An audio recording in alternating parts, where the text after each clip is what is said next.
Hello everyone, this is Dinesh Sharma in physics की बात। आज हम class 12th NCERT chapter 3 which is current electricity उसको आगे लेके चल रहे हैं और आज हम मेनली 3 बातें करने जा रहे हैं। First thing is what is the cause of resistance. Resistance होता क्यों है। शायद हल्की सी बात इसके बारे में पहले भी हो चुकी है, लेकिन आज फिर से एग्जामिनेशन पॉइंट ऑफ व्यू से, क्योंकि ये क्वेश्चन बहुत बार आता है, तो हम वहाँ पे लिखेंगे रीजनिंग में कि what is the cause of resistance. और दूसरा क्वेश्चन भी एक बड़ा मज़ेदार क्वेश्चन है कि गुरु से बड़ा चेला हो गया, यानी जिन मेटल्स को जोड़कर, जिन मेटल्स से हमने एक एलॉय बनाया, कांस्टेंटन, मैंगानिन, नाइक्रोम, ये एक हाई रेजिस्टिविटी वाले एलॉयज हैं। इनका रेजिस्टिविटी ज़्यादा होता है और जिनसे ये बने हैं उनका काम होता है। व्हाट्स द रीज़न, वो बात करेंगे आज। और फिर हम एनसीईआरटी के जो एग्जाम्पल हैं सॉल्व हैं बुक के अंदर 3.1 एंड 3.2, उनकी बात करेंगे। ये बेसिकली ड्रिफ्ट वेलोसिटी के ऊपर ही बेस्ड हैं। तो हमने जो पहले पढ़ा था ड्रिफ्ट वेलोसिटी का कॉन्सेप्ट, उसको ज़रा आज थोड़ा और आप रिवाइज करेंगे आज के इस काम के माध्यम से। आइए शुरू करते हैं। Very first question, what is the cause of resistance. So very first question, what is the cause of resistance. किसी भी कंडक्टर में से जब करंट का फ्लो होगा तो उसको रेजिस्टेंस मिलता है। ऐसा क्यों होता है? ऑब्वियसली बात है, पहले पढ़ा था कलीजन्स ही कारण होगा इसका। और कैसे, हम जरा कंडक्टर का एक हाईलाइट करके एक डायग्राम बनाते हैं। And this is the conductor and इसको हमने कंडक्टिंग वायर से जोड़ दिया। बेसिकली ये सारा कंडक्टर ही है, यहाँ से लेकर यहाँ जो मैंने बनाया एवरीथिंग इज कंडक्टर। लेकिन जिस पार्ट को मैं हाईलाइट करना चाह रहा हूँ, मैंने उस पार्ट को थोड़ा सा बड़ा बना दिया ताकि यहाँ पर मैं ड्रिफ्टिंग दिखा सकूँ।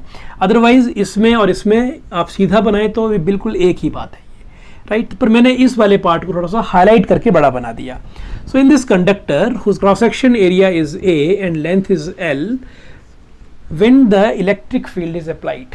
How do you apply electric field? By applying the potential difference. तो आपने क्या किया, इसके दोनों एंड्स को आपने एक बैटरी के साथ या सोर्स ऑफ ईएमएफ कहते हैं उसके साथ आपने ज्वाइन कर दिया। तो ये वाला एंड हो गया हाई पोटेंशियल पे और ये वाला एंड हो गया लो पोटेंशियल पे, और यहाँ से इस तरफ को एक इलेक्ट्रिक फील्ड सेटअप हो गई। Is it? Electric field is setup across the along the decreasing potential. Is it? यहाँ पे पोटेंशियल ज़्यादा है, यहाँ पोटेंशियल कम है, तो इलेक्ट्रिक फील्ड का डायरेक्शन क्या होगा? टुवर्ड्स द डिक्रीजिंग पोटेंशियल, उधर को। ओके, और उसके रिस्पॉन्स में क्या होगा? अब मेटल है ना ये, तो मेटल में क्या होता है? मेटल में ढेर सारे फ्री इलेक्ट्रॉन्स होते हैं। तो फ्री इलेक्ट्रॉन जितने भी हैं, चलो मैं इसको सिंपल डॉट लगाता हूँ, दीज आर फ्री इलेक्ट्रॉन्स। ये फ्री इलेक्ट्रॉन्स मेटल में अब एक फोर्स फील करेंगे, और ये फोर्स फील कहाँ को करते हैं? Towards this side. हमने पहले पढ़ा है। ये बहुत सारे मैंने सिंबॉलिक 7-8 बना दिए, लेकिन ये बहुत सारे हैं। एंड मेटल में इमोबाइल पॉजिटिव आयंस भी हैं। ये कौन से आयन हैं? ये लेटिस आयंस हैं जो मेटल का ही पार्ट है, और जिन्होंने इलेक्ट्रॉन अपने लूज कर दिए हैं, इनको अपनी जगह से हिलने की परमिशन नहीं है। तो होगा क्या कि जब भी कोई एक इलेक्ट्रॉन इस तरफ को आएगा, है ना, this is the positive side, तो यहाँ को आएगा तो ये रास्ते में कलीजन्स फेस करेगा। So what is the cause of resistance? Cause of resistance is number of collisions per second. एक सेकंड में कितने कलीजन हो रहे हैं उसका क्या फर्क पड़ रहा है, हम उस बात को समझेंगे कि रिलेशन की हेल्प से। एंड रेजिस्टिविटी का रिलेशन आपने किया था m/n(e²τ), राइट। ये रिलेशन हमने ऑलरेडी पिछले वीडियो में प्रूव किया था रेजिस्टिविटी के लिए। ओके, तो क्या लिखेंगे आप कि what is the cause of resistance, कि when a conductor is connected to some source of EMF, then potential is developed. Say the left end is at high potential and the right end is at low potential, so electric field is set up across the decreasing potential, and now the electrons start drifting towards the increasing potential. क्योंकि यहाँ potential ज़्यादा है, यहाँ कम है, तो electron कहाँ को जा रहा है? उस पॉइंट से जहाँ पर पोटेंशियल कम है, कहाँ को? जहाँ पे पोटेंशियल ज़्यादा है। So electron is going from, it is drifting from the low potential to high potential. That mean electron is drifting towards the increasing potential. And why they are drifting? Because they are experiencing force towards the left side. And how much that force was? हमने कहा था force is equal to minus E into E, where E is electric field. You can write in vector notation also. इतना force लग रहा है हर एक electron के ऊपर, तो क्या लिखेंगे? Therefore the electrons are accelerated towards the left side. And when these are accelerated, they will collide with the lattice ions. तो हर इलेक्ट्रॉन जो यहाँ को एक्सेलरेट हो रहा है वो रास्ते में जो पॉजिटिव आइंस हैं, लेटिस आइंस हैं, इनके साथ स्ट्राइक करेगा, इनके साथ कलाइड करेगा, और कलाइड करेगा तो वो अपने रास्ते से भटकेगा, it will deviate from its path, right. So what will happen then, we will write that we know that resistivity is equal to m divided by n square tau. तो यहाँ पे देखिए रेजिस्टिविटी किन किन बातों पे डिपेंड कर रही है. ये डिपेंड करती है मास के ऊपर, number of electrons per unit volume, number density के ऊपर, और चार्ज ऑन इलेक्ट्रॉन, और ये है tau. तो number of electrons per unit volume वो तो ऑलरेडी है. यहाँ पर बात करते हैं tau की. What is tau? tau is relaxation time, और हमने कहा था relaxation time is average time between two collisions. तो अब क्या हुआ, हमने कहा कि जैसे ही इलेक्ट्रिक फील्ड अप्लाई हुआ और इलेक्ट्रॉन एक्सेलरेट हुए and they are colliding with the positive ions, obviously the number of collisions per second will increase. Is it? And if the number of collisions per second will increase, तो collision fast हो रहे हैं तो उनको relax करने का time कम मिल रहा है, तो relaxation time will be less and hence resistivity will be more. And you connect, मैंने क्या कहा, हमारी काम की बात क्या हुई, हमने ये कहा कि what is the cause of resistance. The cause of resistance is the number of collisions per second. As one conductor whose cross section area is a and length is l, it is connected to a source of EMF and electric field is set up across the decreasing potential from left to right. In response to that, the free electron, they start experiencing a force towards the increasing potential, and this force is given by F is equal to minus E into E. And on their way from this point to this point, on the way they collide with the lattice ions. Which ions? Lattice ion. Lattice ions are immobile. They are not permitted to move. They are immobile ion. Fixed है ये. Positive ions है सारे के सारे. These are positive ions. They are fixed in the lattice. So these electrons, they collide with the lattice ions, the positive ions, and as the number of collisions per second now increase, so relaxation time is less.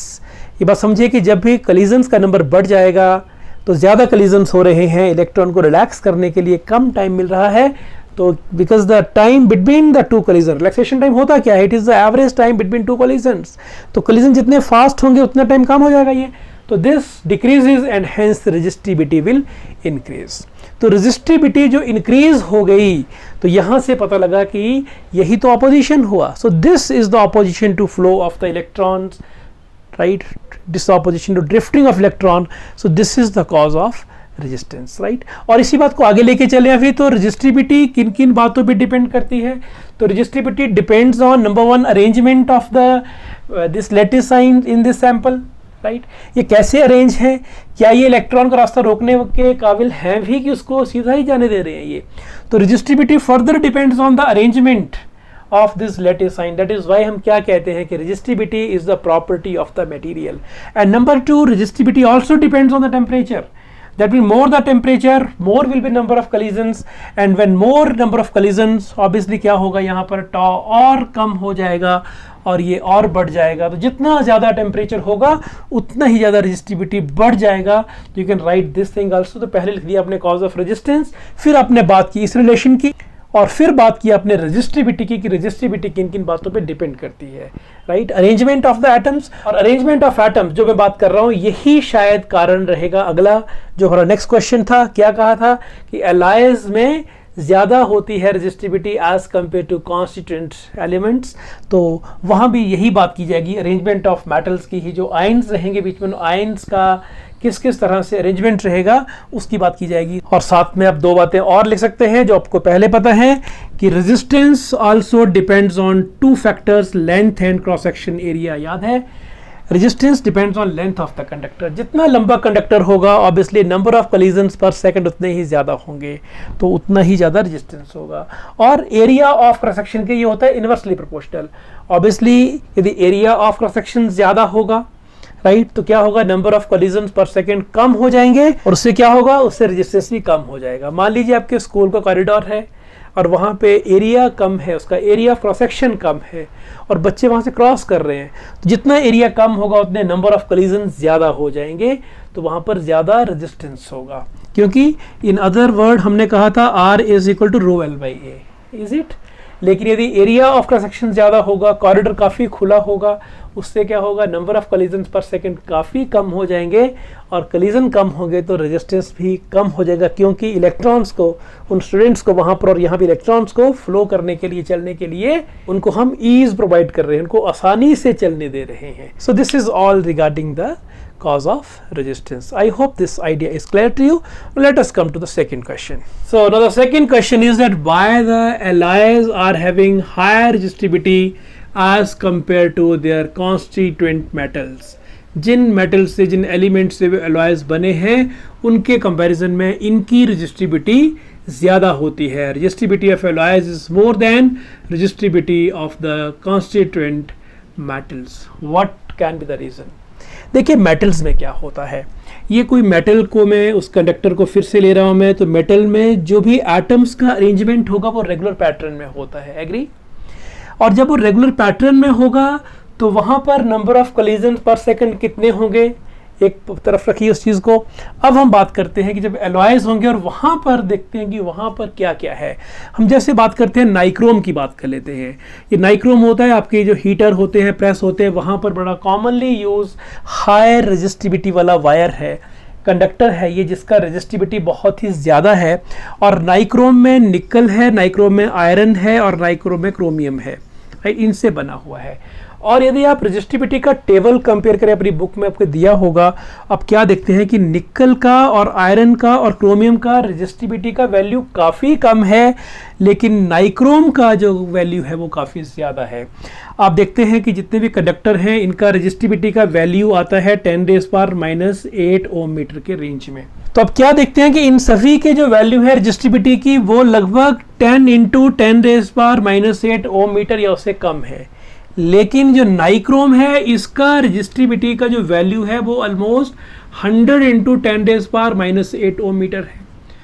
तो इनको मिलाकर ये बना, इनके value कम और इनके value ज़्यादा. उसका कारण क्या है कि आप अकेला निकल लीजिए, अकेला आयरन लीजिए, अकेला क्रोमियम लीजिए, एक उनका कंडक्टर.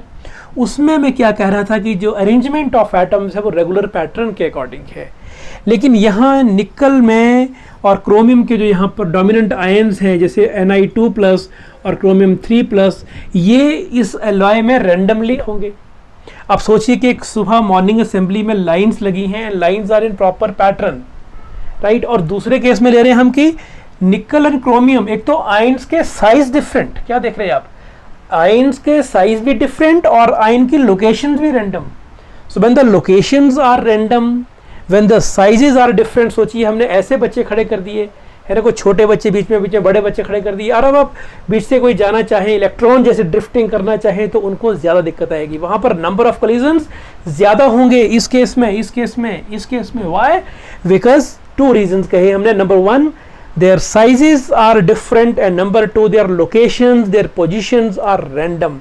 That is why इस केस में number of collisions per second होने का चांस ज़्यादा है, and the resistivity will be high, and it is of the order of 10⁻⁻6 ohm meter, 100 × 10⁻⁸. So this is 10⁻⁻6 ohm meter. लेकिन जो metals हैं उनकी resistivity is of the order of 10⁻⁸ ohm meter. ये किसी की जैसे 1.2 × 10⁻⁸ है, या इसी रेंज में है, 10 से कम है. इसका प्रॉपर वैल्यू आप अपने टेबल्स हैं बुक में दिया NCERT में, you note the values from there and you will enjoy, you will compare different metals, different alloys. ऐसे ही जो मैंगानीन होता है, मैंगानीन भी एक एलॉय है, right, and this is also used as heating wire. This is also a wire with a high resistance. So इसका भी जो वैल्यू होता है रेजिस्टिविटी का, वो ऑलमोस्ट 48 × 10⁻⁸8 ओम मीटर होता है. तो क्या देख रहे हैं कि जो एलॉयज हैं उनका रेजिस्टिविटी का वैल्यू ज़्यादा है, और जिनसे ये बने हैं कॉन्स्टिट्यूएंट मेटल्स के कम हैं. तो क्या कहा रीज़न हमने, आपको समझ आ गया होगा. Let us come to the third question and fourth question, which are the examples from your NCERT book and basically based on the drift velocity concept. और वहाँ से हम कंपेयर करेंगे कि ड्रिफ्ट वेलोसिटी और जो हमारी एवरेज थर्मल वेलोसिटीज़ होती हैं उनमें कंपैरिजन करते हैं कि वो क्या होता है. बहुत सी बातें इसके बारे में हो चुकी हैं, लेकिन आज हम बात करेंगे स्पेसिफिकली उन क्वेश्चंस के रेफरेंस में ही. तो आइए लेते हैं आज के 2 क्वेश्चंस. NCERT का एग्जाम्पल नंबर 3.1 जो मेरे पास बुक में पेज नंबर 99 के ऊपर है. आपको हल्का सा साउंड का इशू शायद आ रहा होगा क्योंकि बाहर बहुत तेज़ बारिश हो रही है, तो try to manage. And our question is that we are having one copper conductor. Copper हमारे घरों में frequently use होता है wiring में, right? This is copper conductor और इसका area of cross section is given. This is area of cross section. इसका मोटाई कितना है? This is given 1.010⁻⁷ metre square. Current कितना पास कर रहा है? ऐसे रखे रखे करंट पास तो नहीं करेगा, हमें इसको किसी बैटरी से लिंक करना पड़ेगा तभी करंट जाएगा. और वो करंट कितना अलाउ किया हमने? 1.5 ampere. And assume that each copper atom contributes 1 conduction electron. अब इस सैंपल में बहुत सारे एटम्स हैं और ये मान के चलिए कि हर एक एटम एक इलेक्ट्रॉन दे रहा है. यानी यदि आप एटम्स का नंबर जज कर पाएंगे, निकाल पाएंगे, तो आप नंबर ऑफ फ्री इलेक्ट्रॉन्स का नंबर भी निकाल पाएंगे. इस डेटा का ये मतलब हुआ. And density of copper is given 9.010⁻³ kilogram पर मीटर क्यूब. और शायद हमारा क्वेश्चन यहीं से स्टार्ट होगा ये कि what is density of copper. तो this is 9.0 × 10⁻³ kilogram per meter cube, right? And atomic mass of copper is given 63.5 U. And we are to find something. Number one, what is drift speed of these electrons which are drifting here? Number two, compare this drift speed with the thermal speeds of copper atom at ordinary temperature, room temperature. ये आपने class 11th में किया था thermal speed के बारे में. कुछ याद करिए, बोल्ट्जमैन कांस्टेंट से किया था. 3/2 kT वाला कुछ फॉर्मूला आपको याद आ रहा होगा. और speed of propagation of electric field along the conductor. यहाँ जो फील्ड सेटअप होगा, मान लो कि ये पॉजिटिव है और ये नेगेटिव है, तो यहाँ जो फील्ड सेटअप होगा इलेक्ट्रिक फील्ड, और बीच में जो ड्रिफ्टिंग है ये क्यों हो रहा है? Due to this field. तो ये फील्ड कितना फास्ट प्रोपगेट होगा, उसका स्पीड कितना है, which is causing the drift speed. So ये सब कुछ करना है. तो क्वेश्चन कैसे किया जाए? पहला पार्ट है व्हाट इज ड्रिफ्ट स्पीड. हम जानते हैं कि ड्रिफ्ट स्पीड के लिए हमें फॉर्मूला है I. करंट का formula in terms of drift speed क्या होता है? नेव. मैंने कहा था उस दिन I इज इक्वल टू नेव. This is NAE and VD. मैंने नेव ऐसे कहा था NAVE याद रखने के लिए कि इसमें 4 चीज़ें हैं, एक N से, एक A से, एक V से और एक E से. N से नंबर डेंसिटी है, A से एरिया ऑफ क्रॉस सेक्शन है, V से ड्रिफ्ट स्पीड है और E से चार्ज ऑन एन इलेक्ट्रॉन है, राइट. तो यहाँ से VD कितना हो जाएगा? तो VD is equal to I divided by N into A into E. So हमारे पास इस डेटा में I is given, E is given, A is given. E पता है आपको कितना होता है? Charge on an electron. N क्या है? N is number of electrons per unit volume. N is called number density, and you know number density is number of electrons in the unit volume. Unit volume मैंने 1 metre cube में कितने electrons हैं वो निकालना है. तो यहाँ से और इस डेटा से एक बात कैसे निकाली जाए, आइए कोशिश करते हैं. डेंसिटी गिवन है, दैट मीन ये मास है और ये वॉल्यूम है. Agree? Mean 1 metre cube of copper has how much mass? Has mass equal to 9.0 × 10⁻³ kilogram. एक 1 मीटर क्यूब का कॉपर का कोई ब्लॉक लिया जाए, उसका ये मास है. काफ़ी ज़्यादा मास है ना. 10⁻³ kg, 1000 kg इंटू 9, तो दिस इज 9000 kg हो गया ये. तो क्या इसको हम ग्राम में कर सकते हैं? ग्राम में इसलिए क्योंकि यहाँ से रेट करना आसान काम रहेगा. विच इज इक्वल टू 9.0 × 10⁻³ और किलो में भी कितना? 3, तो 336 10⁻6 ग्राम हो गया अभी. अब क्योंकि ये ग्राम में आ चुका है तो इसको एटॉमिक मास से लिंक करना काफ़ी आसान होगा. शायद हम नंबर ऑफ एटम्स के साथ लिंक करके नंबर ऑफ कंडक्शन इलेक्ट्रॉन निकाल पाएँ. कैसे? देखिए, एटॉमिक मास कितना है? 63.5 U. क्या लिखेंगे आप कि 63.5 gram of copper has how many atoms? तो हैज़, तो कितने कॉपर एटम्स होंगे? एवोगाड्रोस नंबर होंगे इसमें. This is 6.0 × 10⁻23. इतने एटम्स होंगे. एग्री? ओके. तो 1 ग्राम में कितने होंगे? By unitary method this is 6.0 × 10⁻³ divided by 63.5. और हमारे पास कितना है सैंपल? दिस इज 9.0 × 10⁻6 ग्राम है कॉपर का. इसमें कितने एटम्स होंगे?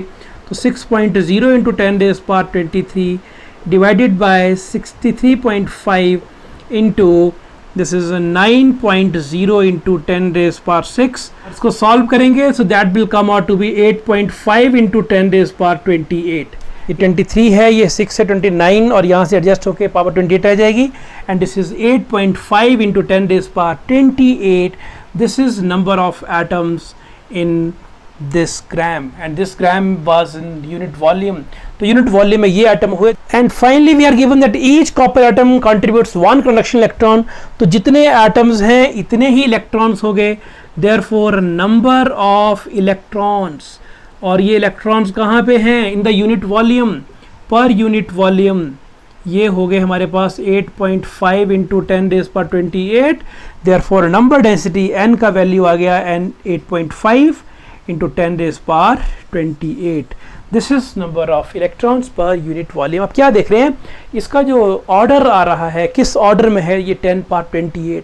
अब इमेजिन करिए कि 1 मीटर क्यूब के मेटल के सैंपल में लगभग 10⁻28. एक के आगे लगाइए 0 28 बार, देखिए कितना बड़ा वैल्यू है ये. तो इतने इलेक्ट्रॉन्स आ रहे हैं. Is it clear?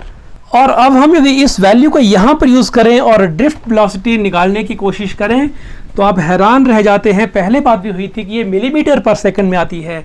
तो drift speed is equal to, therefore drift speed is equal to, this is I divided by NA into E. What is I is 1.5 ampere, SI में है. एंड नंबर डेंसिटी अभी निकाले हम कितना, 8.5 into 10⁻28 into area of cross section दिया है 1.0 into 10⁻⁻7. And E charge on 1 electron 1.6 into 10⁻⁻19. इसको solve करेंगे तो this comes out to be 1.1 into 10⁻³ metre per second. Drift speed है ये, it comes in metre per second. तो this is 1.1 and 10⁻³ metre is millimetre. तो this is only 1.1 millimetre per second. बहुत ही कम है. ये ड्रिफ्टिंग का स्पीड है इन इलेक्ट्रॉन्स का. This is only 1.1 millimetre per second. अब इसको हम कंपेयर करेंगे थर्मल स्पीड्स के साथ कि जो कॉपर एटम की thermal speeds at ordinary temperature, room temperature 300 kelvin के ऊपर. अब जानते हैं कि किसी भी सैंपल के अंदर, मेटल के अंदर इलेक्ट्रॉन्स है ना, electrons they are randomly moving here and there. उनका थर्मल स्पीड कितना होगा? क्या इससे ज़्यादा है? यस, हमने कहा था बहुत ज़्यादा था इससे. So the drift speed came out to be 1.1 millimeter per second or 1.1 10⁻³ metre per second. आइए देखते हैं कि थर्मल स्पीड कितनी होती है. हमने क्या पढ़ा था, जब भी इस सैंपल के अंदर जो इलेक्ट्रॉन्स होंगे, जब इसको हमने किसी भी बैटरी के साथ लिंक नहीं किया हुआ है, तो electrons are in the thermal motions, randomly हैं, वो हर तरफ को ओरिएंट है, राइट. और वहाँ पर हमने ये देखा था कि 1/2 mv², where v is root mean square velocity, root mean square velocity. तो हाफ mv² कितना होता है? हमने ये कहा था कि this is 3/2 kT and kT is और kBT इज बोल्ट्जमैन कांस्टेंट. इसको सॉल्व किया जाए तो 2 gets cancelled and v RMS that becomes, this is 3 times Boltzmann constant and T and divided by, this is M and this is root. So this was the root mean square velocity. If we know these values, we can know what is the RMS value of velocity. So what is Boltzmann constant? This is equal to 1.38 into 10⁻⁻23 joule per Kelvin, right? And what is T? क्या लिखे यहाँ पर? This is at ordinary temperature, room temperature, which is taken as 27 degree Celsius. तो 27 में जब हम 273 add करेंगे, so that becomes 300 Kelvin. So this is the room temperature and we are to find what is mass of one copper atom. तो mass of one copper atom, हमें Avogadro number का पता है, मास ये होता है, तो एक का कितना हुआ हम एटलीस्ट कैलकुलेट कर सकते हैं. 63.5 divided by Avogadro's number which is 6.0 into 10⁻23. ये हो गया मास. किस में? दिस मास इज इन ग्राम, क्योंकि ये ग्राम में दिया होता है ना, तो this is in gram. And इसको केजी में कन्वर्ट करना पड़ेगा SI में. So that become 63.5 divided by 6.0 into 10⁻23 into KG में. तो 10⁻³ से मल्टीप्लाई, साथ में के लगाया क्योंकि के क्या होता है 10⁻+3 और -3, they cancel each other and this is kg. so this is our mass. तो ये m का वैल्यू हो गया. so if we substitute these values here, उसको सॉल्व करें तो v RMS comes out to be approximately 342 metre per second. Compare करिए, ये ड्रिफ्टिंग का स्पीड है 1.1 मिलीमीटर पर सेकंड. और जब ये कब है? जब हमने इलेक्ट्रिक फील्ड अप्लाई कर दी है और जब इलेक्ट्रिक फील्ड अप्लाई नहीं की थी, रैंडमली घूम रहे थे, वो अनुशासनहीनता थी इनके बीच में, कोई ओरिएंटेशन नहीं था, उस केस में इनका स्पीड था 342 मीटर पर सेकेंड। साउंड की स्पीड के कंपेरेबल देखिए आप, बहुत ज़्यादा स्पीड है ये, तो इतना यहाँ पर घूमी जा रहे हैं ये, right. This was the case when they were moving with their thermal speeds. So this is comparison. If I say this is 3.42 into 10 raised power 2 meter per second, तो ऑर्डर की बात करते हैं तो ये 10 पावर 2 यहाँ से आगे है और ये 10 पावर -3 पीछे है, तो कम से कम 10 रेज पावर 5 टाइम्स ज़्यादा है ये उसके कंपैरिजन में। तो थर्मल स्पीड बहुत ज़्यादा है as compare to their drift speed. और यदि आप निकालना चाहें कि यहाँ पर मैक्सिमम स्पीड कितना होता है, वो भी निकल सकता है, वो यहाँ पे पूछा नहीं है, लेकिन you can find what is the maximum speed. तो वो कैसे निकालेंगे? In that case this is half mv², where v is maximum, this is proportional to temperature, तो 1/2 mv² is equal to kBT, so v will be equal to 2 kBT divided by m root. So this is the value of maximum speed. लेकिन यहाँ पर जो t का value है copper के लिए, maximum speed कब होगी? जब टेम्परेचर ज़्यादा होगा। This will come out in the range of 10 raise power 6 metre per second. यानी थर्मल स्पीड्स हैं, मैक्सिमम स्पीड इतने ज़्यादा टेम्परेचर पे ये हो सकती है। कंपैरिजन है, रूम टेम्परेचर लिया हमने तो 300 केल्विन, उस केस में स्पीड कितना आ रहा है हमारा? Only 342 metre per second. लेकिन यदि हम क्या कह रहे हैं कि इस टेम्परेचर को बढ़ा दिया जाए, and this temperature is of the order of 10 raise power 5 kelvin, तो कॉपर में ये हम कैलकुलेशन दे रहे हैं कि this is the maximum speed in this case. तो आप क्या देख रहे हैं? आपको इतना आइडिया लग रहा है कि जब इस सैंपल का टेम्परेचर कम होगा तो स्पीड कम होगा, रैंडम स्पीड कम होगा, थर्मल स्पीड कम होगा, और जब इसका टेम्परेचर ज़्यादा हो जाएगा in that case thermal speed भी ज़्यादा हो जाएंगी। So now in the third part we are to compare drift speed with the speed of propagation of electric field. यानी हमारा एक कंडक्टर, और कंडक्टर में हम क्या देख रहे हैं? एक तो इलेक्ट्रिक फील्ड सेटअप हो रहा है टुवर्ड्स द डिक्रीजिंग पोटेंशियल, और ड्रिफ्टिंग हो रहा है इलेक्ट्रॉन्स का towards the increasing potential. Increasing decreasing क्या कह रहा हूँ, शायद आप बात समझ रहे हैं कि ये पॉजिटिव ऑफ द बैटरी से लिंक किया हुआ है तो ये हाई पोटेंशियल है, और ये नेगेटिव ऑफ द बैटरी से लिंक किया है इसको, दिस इज लो पोटेंशियल। तो ये हुआ हाई पोटेंशियल से लो पोटेंशियल, तो we are going towards the decreasing potential. यहाँ को जा रहा है जैसे इलेक्ट्रॉन ड्रिफ्ट होके, तो ये जा रहा है कम पोटेंशियल से ज़्यादा को, this is going towards the high potential, increasing potential. तो इलेक्ट्रिक फील्ड आगे हम पढ़ेंगे इसी में 12th क्लास में ही, इलेक्ट्रिक फील्ड और magnetic fields are the components of EM waves, electromagnetic waves, और इनका जो स्पीड होता है वो लाइट का ही स्पीड होता है वैक्यूम में, और वो कितना होता है? 3 × 10 raise power 8 metre per second.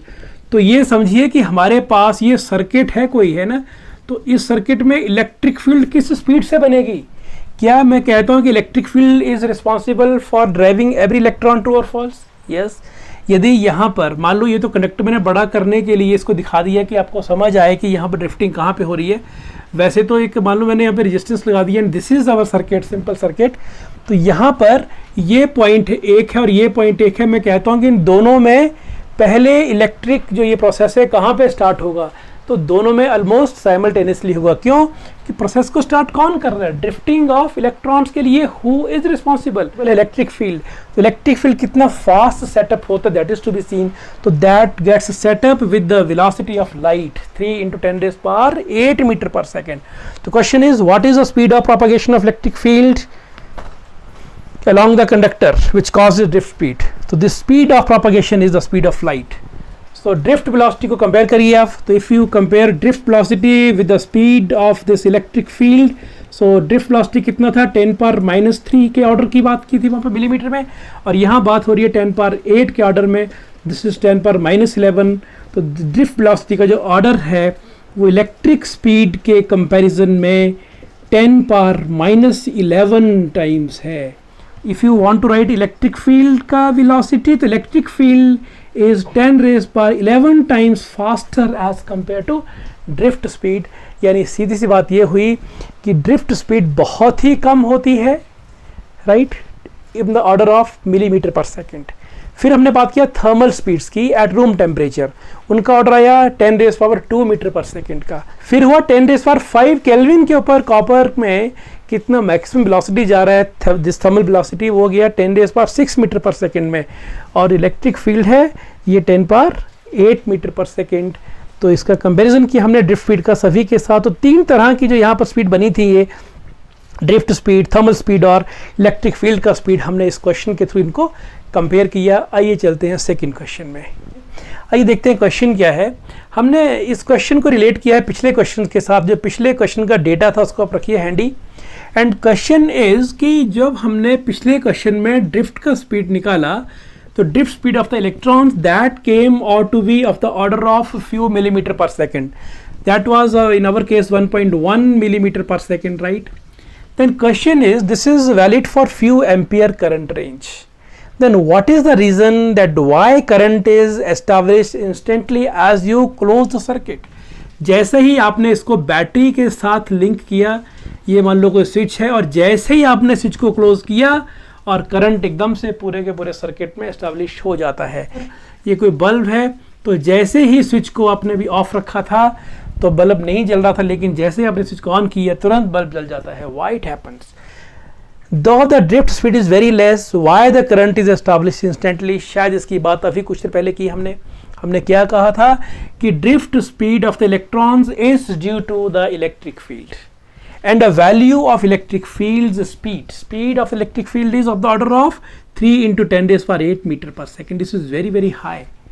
That means the electrons are everywhere. So local electron drifting starts as soon as circuit is closed. That means the electrons they don't have to wait. तो पहले यहाँ से electron drift होते होते आएंगे और फिर ऐसा कुछ नहीं होगा। At every point of the circuit, everywhere, as soon as circuit is closed, the electric field is established instantly at the same time because its speed is very high, and we know that due to the local electron drift, the current starts flowing. And obviously current थोड़ा सा एक अपने maximum value में कुछ time तो लेगा, लेकिन वो टाइम बहुत ही कम होगा. So this is we can explain that why current is established instantly. This was the part number 1 of this question. Now let us come to the part number 2. So now the second part of this question, we are having that conductor, और इस conductor में जैसे ही हमने electric field apply किया, electron को एक लेते हैं, उसका ड्रिफ्टिंग हो रहा है यहाँ पे इस तरफ को. This is positive, this is negative. Question is that this drifting is taking place due to the force which is applied on this electron due to electric field. हमने बात कही थी कुछ देर पहले, और फोर्स कितना होता है we know it well. F is equal to minus E times E. ये हमने इलेक्ट्रोस्टैटिक्स में पढ़ा था. जब भी कोई एक चार्ज होता है उसके ऊपर जो फोर्स होता है वो F is equal to Q E होता है. और यही डेफिनेशन था इलेक्ट्रिक फील्ड का. Electric field is force experienced by unit positive test charge. यहाँ पे इलेक्ट्रॉन है इसलिए यहाँ पर माइनस साइन आ चुका है, तो ये फोर्स लगी. तो फोर्स जब लगती है तो क्वेश्चन ये है कि इलेक्ट्रॉन को एक्सेलरेट होना चाहिए, लेकिन फिर भी हम बोलते हैं कि ड्रिफ्ट स्पीड जो है वो हमने कांस्टेंट वैल्यू दे दिया. इसको जस्टिफाई करिए कि व्हाट इज द सिनेरियो, कि यहाँ पर फोर्स के कारण देयर शुड बी एक्सेलरेशन, और हमने कहा था एक्सेलरेशन होता है, लेकिन फिर भी we are giving a constant value for the drift speed. तो बिल्कुल सही बात है ये कि जब भी इस इलेक्ट्रॉन के ऊपर एक फोर्स लगेगा तो इलेक्ट्रॉन एक्सेलरेट होगा under this force, right. F is equal to minus E into E, अभी जो लिखा था उसके अंडर ये इलेक्ट्रॉन एक्सेलरेट करेगा. और जब ये इलेक्ट्रॉन एक्सेलरेट करेगा तो ये एक लैटिस पॉजिटिव आइंस के साथ कलाइड करेगा. And when it will collide it will lose its speed. पहले इसकी स्पीड 0 थी, स्पीड बढ़ी और फिर स्पीड कम हो गई, 0 हो गई. क्यों? क्योंकि कलाइड कर गया. आफ्टर कलीजन इसके ऊपर फिर फोर्स लगी and again it is moving towards the positive side. तो क्या हो रहा है, स्पीड तो इसका वेरी हो रहा है, लेकिन जो एवरेज स्पीड होता है, एवरेज स्पीड, उसी को हम ड्रिफ्ट कहते थे. तो आप रिकॉल करें जब हमने ड्रिफ्ट वेलोसिटी का रिलेशन ड्राइव किया था, वहाँ भी हमने किया था कि drift velocity is the average velocity. तो एवरेज है बेसिकली, इसलिए एक्सेलरेशन तो हो रहा है यहाँ पर, इसलिए यहाँ पर फोर्स लग रहा है, एक्सेलरेशन हो रहा है, स्पीड लूज हो रहा है, फिर स्पीड पिकअप हो रहा है. लेकिन जो ड्रिफ्ट स्पीड है that is basically the average velocity, average speed which an electron is experiencing in this scenario. Is it clear? And in the third part if you can see in your books what is the question, कि electron का charge बहुत ही कम होता है, 1.6 पर minus 19 coulomb. ऊपर से इसका ड्रिफ्ट वेलोसिटी बहुत कम है, 1.1 मिलीमीटर पर सेकेंड. फिर भी इतने बड़े बड़े करंट कैसे आ जाते हैं, what's the reason for this large value of current, 5 ampere, 4 ampere, 1 ampere, बड़े करंट से ये, तो करंट कैसे आ रहे हैं ये? तो इसका रीज़न क्या हो सकता है कि एक इलेक्ट्रॉन ने यदि करंट लाना होता फिर तो डेफिनेटली करंट काफ़ी कम होता, लेकिन नंबर डेंसिटी कितना है रिकॉल करें, number density of electrons is of the order of 10 raised power 20 electrons in unit volume, and if the coefficient is more than 5, then its value may go up to of the order of 10 raised power 29. So this is a huge value, and this is the reason that despite of very less drift speeds, this huge number of electrons is responsible for maintaining the current in the circuit. So come drift speed के कारण भी इतना ज़्यादा current होने का कारण क्या है? इनका नंबर डेंसिटी का बहुत ही ज़्यादा होना. And now let us come to fourth part of this question, D part. We are having a conductor and the electrons are drifting from the low potential to high potential. Obviously they are coming from the right end to the left end. So question is it possible that all the electrons being drifted towards right, or they are also having some random directions apart from this right to left direction? कि हर एक electron यहीं को जा रहा है, वो बिल्कुल discipline mode में नेगेटिव साइड से पॉजिटिव जा रहा है, क्या कहते हैं आप? ऐसा नहीं होता. क्यों? क्योंकि उनमें हमने क्या कहा था, रैंडम कोलिजन्स हो रहे हैं, राइट? एंड रैंडम कोलिजन करते करते आगे जा रहा है, वो ड्रिफ्टिंग करते करते जा रहा है. तो on the average electron goes from left to right, but on its way, on its path, it has random velocities everywhere. Why? Because electron moves randomly, and when it moves towards this positive side, so it suffers collision. और collision के बाद ये randomly कहाँ को deflect होगा, we can't say, right? फिर deflect होगा, फिर से वो आगे आएगा. That means electron may go in any direction, but on the average it is going from left to right. It is going from the low potential to high potential, going towards the increasing potential. और fifth part में बात की गई है उनके पास की, जो electron का पाथ स्टेट होता है, कब होता है, तो जब तो इसके ऊपर कोई एक्सटर्नल फोर्स नहीं लग रहा है ड्यू टू इलेक्ट्रिक फील्ड, तब तो क्या होगा, इसका पाथ स्टेट ही होता है. नॉर्मली यहाँ से गए, कलाइड किए, इधर उधर घूम रहे हैं वो रैंडमली अपने सैंपल के अंदर, लेकिन जब यहाँ पे इलेक्ट्रिक फोर्स लगेगा तो फिर डिफ्लेक्शन ज़्यादा होते हैं. इन that case the path will be curved, right? So this was all regarding this question number 3.1 and 3.2. और आज हमने 2 रीजनिंग क्वेश्चन किए, तो जल्दी ही नेक्स्ट वीडियो में और क्वेश्चंस के साथ मिलते हैं. Take care.